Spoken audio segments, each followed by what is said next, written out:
All right, so next I'm going to show you is the drill press, which is this crank, and this goes down, and this chuck gets a bit put into it. I'm going to show you a couple different types of drill bits in a second. And it has a stand that raises and a table that raises and lowers, and you want to make sure that you clamp the piece of wood in place when using it so they don't spin around on you, especially if you're using a larger drill bit. All right.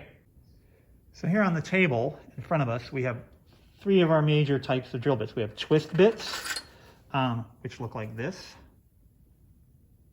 And they have edges that cut, hopefully, on the front there by turning in that direction. If you have the drill in reverse, which you can have with a hand drill, it won't be cutting, and you'll be like just heating up the wood. So if you ever check reverse forward on that. But the thing to remember is this whole edge here is also sharp. So if I were to pull on this and twist, I could cut myself along these edges. It's not just the end. In fact, these edges are probably, after some of our students have used the heck out of it, these edges are probably way sharper than those. And it comes in a variety of sizes. Small ones break or get lost really quickly. So anyway, so there's some of those drill bits. The other type I have here is a paddle bit. We have a number of sizes of these. This is a 7/8, but you want to check that because sometimes they get worn down or people modify them. You want to make sure with some of the smaller bits, you can kind of hand clamp it. You want to make sure that you're not drilling into your hand.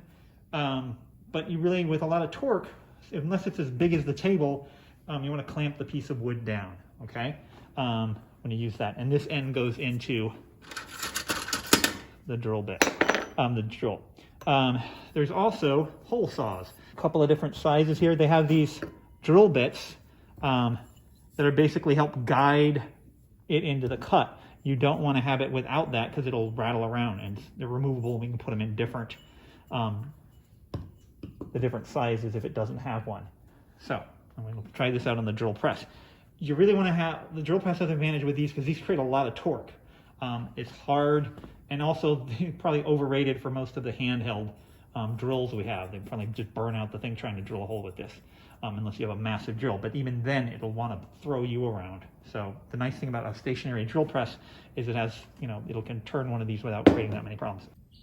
All right, so here we have the drill press, the table. There's some clamping methods here we can utilize. We can also use a bar clamp. This is how you crank it down. But first, let's get this stuff out of the way. Putting the bit in here, whether it's a twist bit or a hole saw,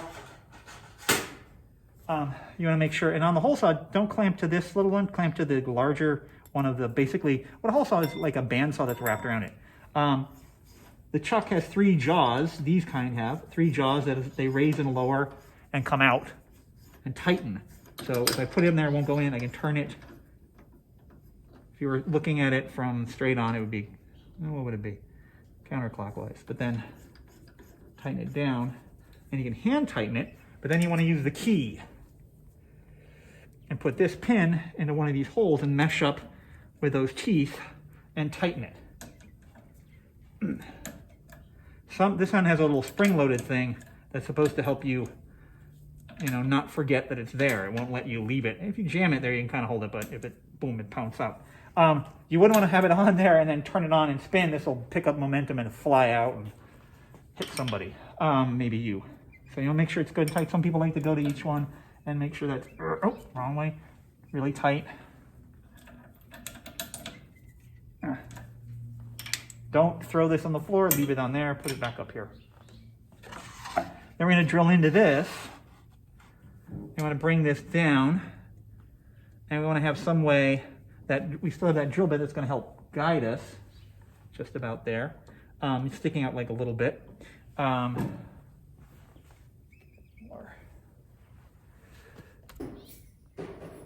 All right, so we want to adjust the bit.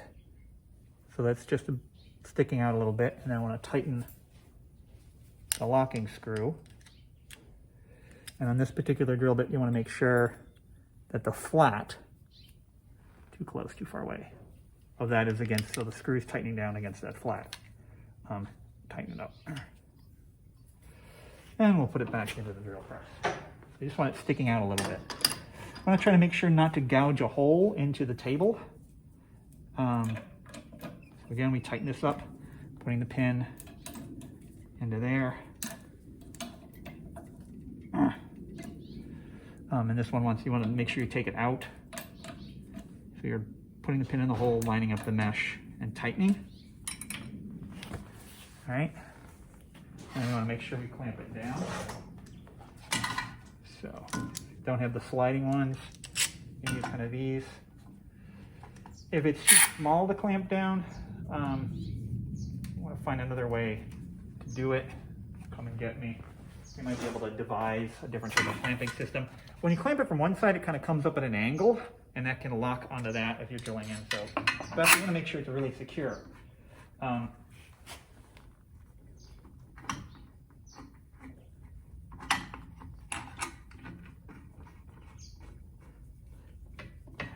Clamp down. All right, and we would of course lined up and put a mark on where that is. We could raise the table by unlocking this, cranking this up a little bit, and then relocking it.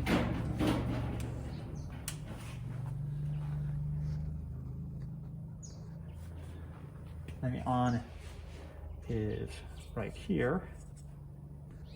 I turn it on. I want to keep, okay, so safety glasses, of course. Anything loose, long hair, as I mentioned, long hair should be tied back or cut. We can trim your hair, we got scissors. But anyway, so you want to kind of make sure that you don't have anything hanging in here that would get caught in this and pull you in, either tear out a piece of hair, tear something out, headphone things. Don't wear headphones, pay attention to what's going on around you. Jewelry, anything like that. It's got to be plugged in. Amazing. Spinning, then keep your hands away, and then feed through.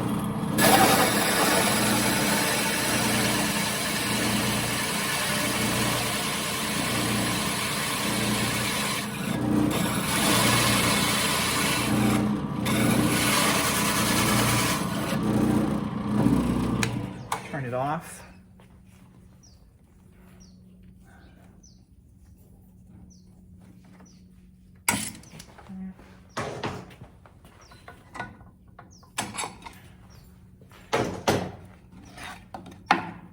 So now you have a hole.